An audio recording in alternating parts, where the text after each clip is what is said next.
किस तरीके से साईं बाबा ने एक शिप के नाविक के कैप्टन जो कि एक युद्ध में गया हुआ था 1905 में, उसकी रक्षा की। और यही नहीं, साक्षात साईं बाबा उसको वहां पर उसकी रक्षा करते हुए नजर आए।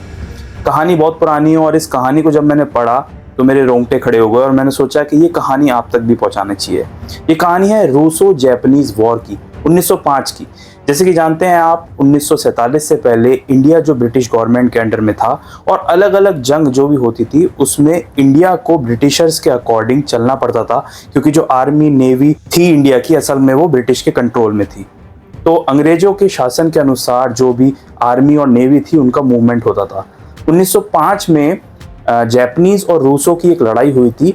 तो रूसो जापानीज वॉर में इंडिया की तरफ से एक पारसी कैप्टन थे एक शिप में, जिनका नाम था कैप्टन जहांगीर फ्रेमजी दारूवाला।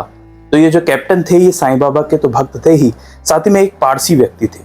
अब हुआ क्या कि 1905 में जंग के बीच में किस तरीके से साईं बाबा ने इनकी मदद की, ये बताते हैं कि ये जंग में इनकी शिप में थे और इनको खबर मिली कि जो सामने वाली इनकी दुश्मन सेना है उसने कई सारे जो जहाज हैं वो डुबा दिए हैं।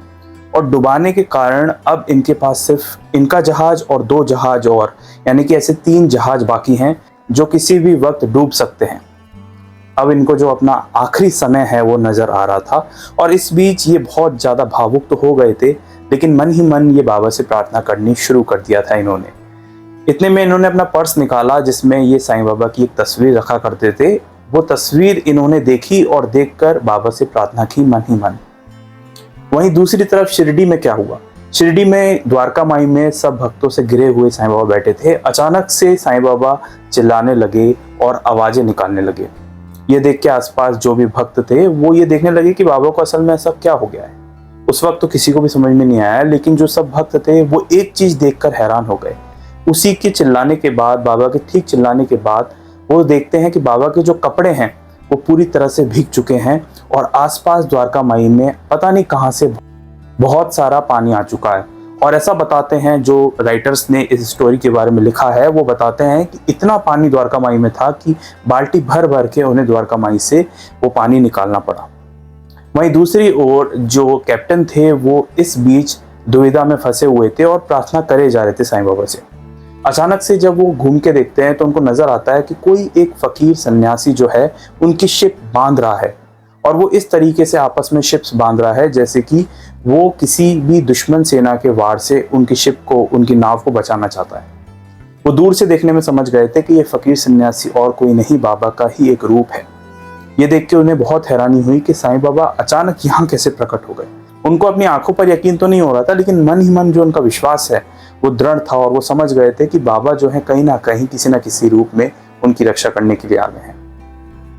वहीं दूसरी ओर जो भक्त थे द्वारका माई में, वो ये देख के हैरान थे कि द्वारका माई में इतना पानी कहाँ से रहा है। सब भक्तों ने फिर बाबा की जो कफनी देखी वो भी पूरी तरह से भीगी हुई थी, जैसे कि पानी में भीगे थे। और जो पानी था द्वारका माई में वो खारा पानी था, जैसे एक समुद्र का होता है। उसके बाद वो जो कफनी है, बाबा को एक सूखी कफनी दी भक्तों ने कि आप कफनी चेंज कर लीजिए। उनको कारण समझ में नहीं आया कि असल में द्वारका माई में इतना पानी और बाबा की कफनी भीग कैसे गई।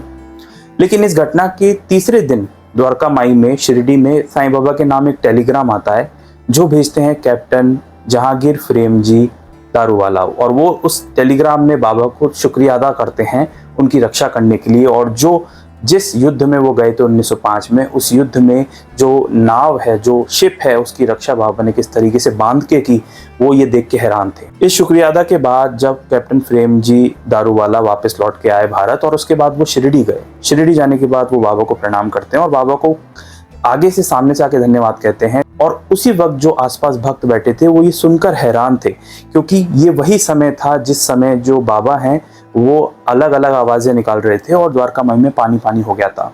वहीं दूसरी तरफ जो जहांगीर फ्रेमजी दारूवाला है वो ये सब घटना बता रहे थे कि किस तरीके से बाबा आपने मेरी रक्षा की, उस युद्ध के बीच में मेरी नाव को, मेरे जहाज को आपने बांधा। वो सब मैं देख के बहुत मंत्रमुग्ध हो गया और उस वक्त आप वहाँ थे, ये मेरे को समझ में नहीं आया कैसा चमत्कार है, लेकिन आप पर मुझे पूरा विश्वास था। वहीं दूसरी दृष्टि से जो भी भक्त वहां पर बैठे थे और इन घटनाओं को सुन रहे थे, वो आपस में इन घटनाओं को जोड़ने लगते हैं, क्योंकि ये ठीक वही समय था जहां एक तरफ तो कैप्टन जो है वो मौत से बचने की कोशिश कर रहे थे, बाबा से प्रार्थना कर रहे थे और बाबा उनकी रक्षा के लिए वहां पहुंच गए थे।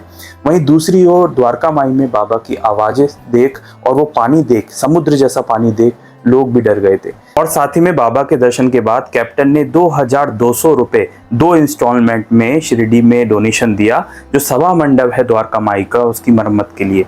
ये एक छोटा सा थैंक यू जेस्चर था, छोटा सा भेंट थी, लेकिन इससे भी बड़ी चीज ये है कि जब भी कोई भी भक्त मुसीबत में होता है तो उसकी रक्षा करने के लिए बाबा वहां पहुंच ही जाते हैं। आप जिस भी वक्त साईं बाबा को याद करते हैं, वो आपके साथ हमेशा आके खड़े हो जाते हैं।